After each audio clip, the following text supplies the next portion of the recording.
So we're here in Copenhagen, just after was it the Danish premiere of the movie? It actually was, yes. It was? Yeah. So Moscow, Belgium? Moscow, Belgium, yeah. Moscow, Belgium, and you showed your movie in Cannes last year? It was in Cannes last year, exactly. It's a Belgian film and was meant to be for local audience because it's in a very local dialect. It's a very small film in a very small community. And so there was not a big expectancy of this film, and suddenly we were selected in Cannes, and we actually won some awards as well. So, yeah.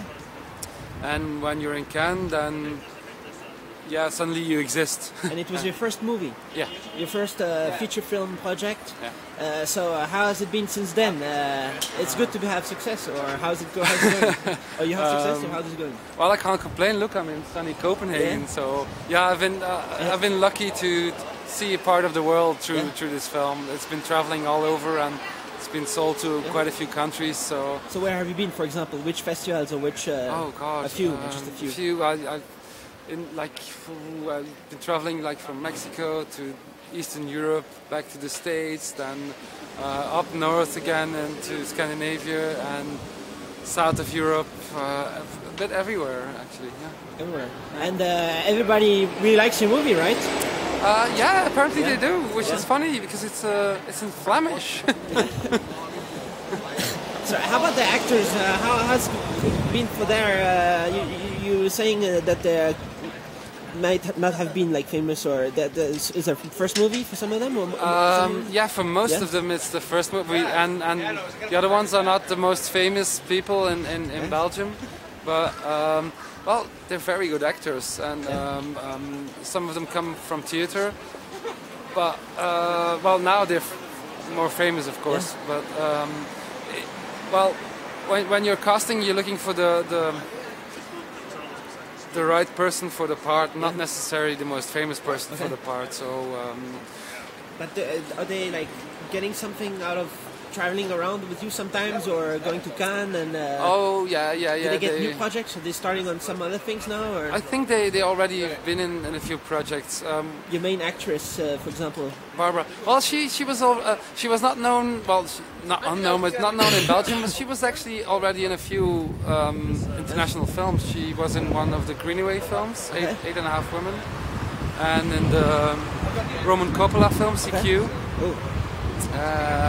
And I think in something with Christophe Lambert as well. But so it's not her first movie or anything. She's a big actress. She's a good actress. But I think you should your ask. Truck driver. Your truck driver. That was his first film. Yeah. He's a very known theater actor, but it was his first film. Yeah. And so I think he get inspired to do more now. I think so. Yeah. We had a project lined up, but yeah, well, this crisis, financial situation and stuff is not ideal at the moment. But so about this financial situation, is there like some other way to distribute movies now you're thinking of, or filmmakers are thinking of, like the internet, or not at all? That's totally different. It's not yet. Well, I'm personally that's completely a part of the economical reality we live in, and that movies cost humongous amounts of money, and that you have to gain that back, and some people actually, of course, want to profit or something. But me personally, I'm already happy that you're able to make something, and that as many people as possible can see that. So through whatever medium is possible, as far as I'm concerned. Cool. So you're in the competition, so good luck with that. Am I in competition? Are you not? I'm not. I don't think so. Don't you think people can vote for you? Oh yeah, that's true. Among that's the true. Yeah. Okay. Thank you very much. Thanks.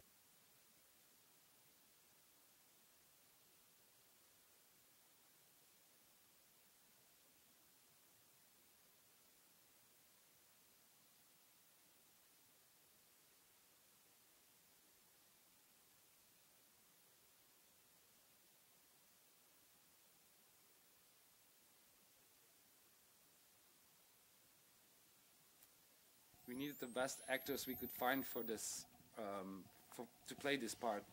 And well, where I come from, they tend to choose the most famous actors, and best actors and famous actors are not necessarily always the same.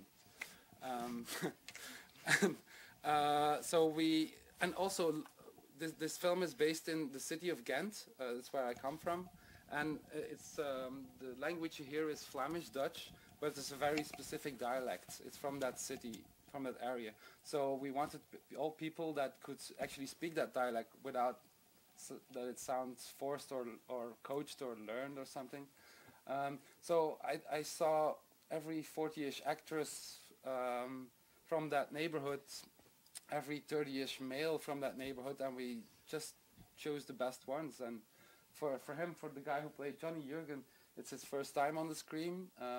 None of them were famous. The only one that was a bit famous was the guy who plays the husband, Werner, Johan Heldenbergh.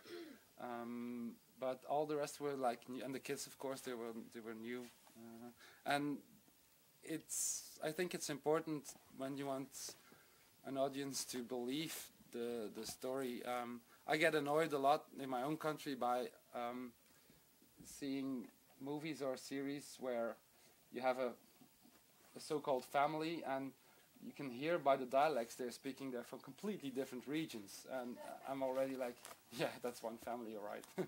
And it's detail, but well, for me it was important for this film to also first find the woman, then find somebody who matches with her, then finding kids that could be her kids. Actually, the little boy is her real son, the guy who plays the little boy. And I was in doubt to work with him because in the end of the casting I had two little boys left, her real son and this really cute little redhead guy. And I thought it was going to be funny that Johnny is a redhead and the little boy is also a redhead. And I was, to be honest, I was afraid to work with her real son because I thought on the set when, well, kids, they're not real actors and their attention span is not, if you have to shoot from 8 in the morning until 5, 6 in the evening, kids get bored and they become much quicker tired and stuff.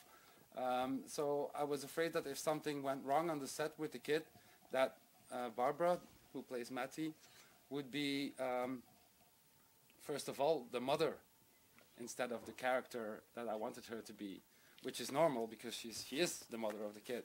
But we talked about that, and we actually had a problem with the kid on the set, and she was like, "Oh, my baby," and I looked at her and she looked at me and she remembered our conversation. So just in a glimpse of an eye, she was like, okay, she turned around and she left the room. And that was really cool of her. Yeah.